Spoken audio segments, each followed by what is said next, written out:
Okay, day 153 of Awan Brothers Part 2.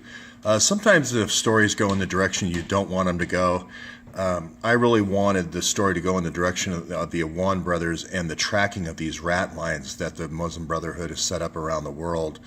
But the story today with Carl Cameron is going to break tonight, I believe, on Judge Jeanine. Trump tweeted about it, and I think that's going to take the story in a different direction.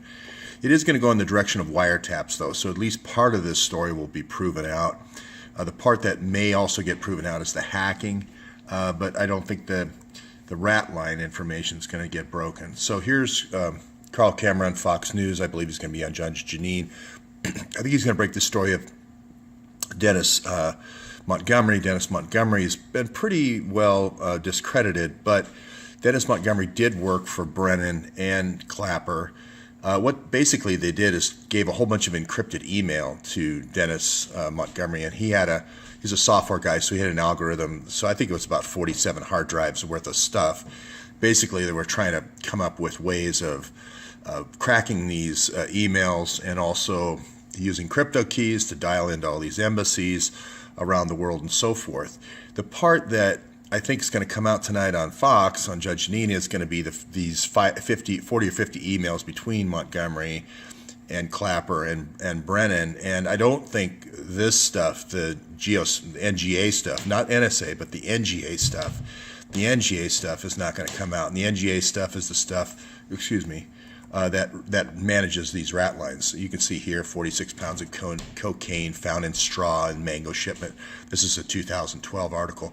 This mango thing, this fruit shipment with the heroin or cocaine is very, very old. Like I said, it goes back to 1947, the day the CIA was created with Lucky Luciano's heroin oranges.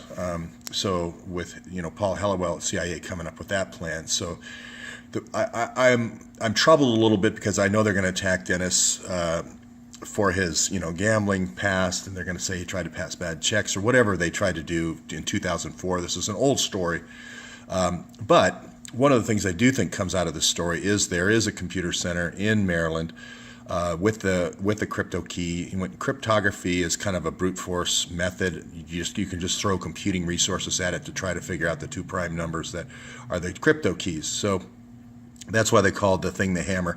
I know I keep pointing to the new headquarters in St. Louis for the NGA because I want the story to go in the direction of the rat lines, but unfortunately the story is not going to go in my way today. But here's this is from May of last year, 2016. Smugglers, $1 million in cocaine and mango shipment. To me, it's obvious, but maybe not. Like I said, this home and square thing is going to be where all the drug dealers are brought for final, not initial interrogation, but for final interrogation before they become dog food or organ donors.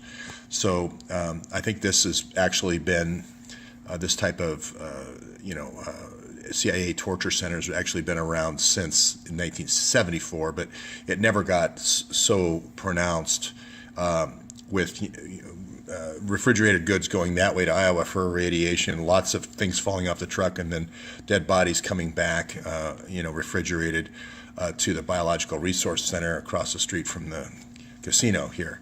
So I think this whole macabre side of the mango trade, the complementary goods that are going along with the mangoes, the hearts and the livers and so forth, and the kidneys, going over to Northwestern and so forth. That's the part that would be unfortunate if we drop that part out in these revelations that are going to happen tonight on Fox.